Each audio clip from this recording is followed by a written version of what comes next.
ഗോതമ്പ് റവ ലഡു ഉണ്ടാക്കാം. അതിനായിട്ട് ഒരു ഗ്ലാസ് ഗോതമ്പ് റവ എടുത്തിട്ടുണ്ട്. പാനിലേക്ക് കുറച്ച് നെയ്യ് ഒഴിച്ച് കൊടുത്തിട്ടുണ്ട്. നമുക്ക് ഈ ഗോതമ്പ് റവ ഇതിലേക്ക് ഇട്ട് കൊടുക്കാം. ലോ ടു മീഡിയത്തിൽ വെച്ച് നമുക്കിതൊന്ന് റോസ്റ്റ് ചെയ്തെടുക്കണം. 2 മിനിറ്റോളം റോസ്റ്റ് ചെയ്താൽ മതി. പാനിലേക്ക് 3 കപ്പ് വെള്ളം ഒഴിച്ചു കൊടുക്കുന്നുണ്ട്. ഒരു പിഞ്ച് ഉപ്പ്, ഫുഡ് കളർ ചേർത്ത് കൊടുക്കുന്നുണ്ട്. ഓറഞ്ച് റെഡ് ഫുഡ് കളറാണ് ഞാൻ ചേർത്ത് കൊടുക്കുന്നത്. വെള്ളം തിളച്ചിട്ടുണ്ട്. അതിലേക്ക് നമുക്ക് വറുത്ത് മാറ്റി വെച്ചിരിക്കുന്ന ഗോതമ്പ് റവ ഇട്ട് കൊടുക്കാം. റോസ്റ്റ് ചെയ്ത് വെച്ചിരിക്കുന്ന അണ്ടിപ്പരിപ്പ് ചേർത്ത് കൊടുക്കുന്നുണ്ട്. ലോ ഫ്ലെയിമിലാക്കിയിട്ട് അടച്ചു വെച്ച് കുക്ക് ചെയ്യണം. വെള്ളമൊക്കെ വറ്റി വന്നിട്ടുണ്ട്. ഏലക്കായ ചതച്ചെടുത്തതാണ്. പഞ്ചസാര ഇട്ട് കൊടുക്കുന്നുണ്ട്. ഒരു ഗ്ലാസ്സിൽ താഴെ ഇട്ട് കൊടുക്കുന്നുള്ളൂ. പിന്നെ വേണമെങ്കിൽ നോക്കിയിട്ട് നമുക്ക് ആഡ് ചെയ്യാം. നെയ്യ് ചേർത്ത് കൊടുക്കുന്നുണ്ട്. 1 ടീസ്പൂൺ നെയ്യ് കുറച്ചുകൂടി ഞാൻ ചേർത്ത് കൊടുക്കുന്നുണ്ട്.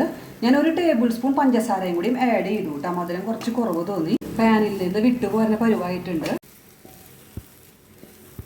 ചൂട് ചെറുതായിട്ടൊന്ന് ആറട്ടെ, എന്നിട്ട് നമുക്ക് ഷേപ്പാക്കി എടുക്കാം കേട്ടോ. നമുക്ക് ഷേപ്പാക്കി എടുക്കാം. കുറച്ച് നെയ്യ് ഞാൻ കയ്യിൽ തടവിയിട്ടുണ്ട്. ഇതുപോലെ ആക്കി എടുക്കാം കേട്ടോ. നമ്മുടെ ഗോതമ്പ് റവ കൊണ്ടുള്ള ലഡു എല്ലാം ഞാൻ ഷേപ്പാക്കി എടുത്തിട്ടുണ്ട്.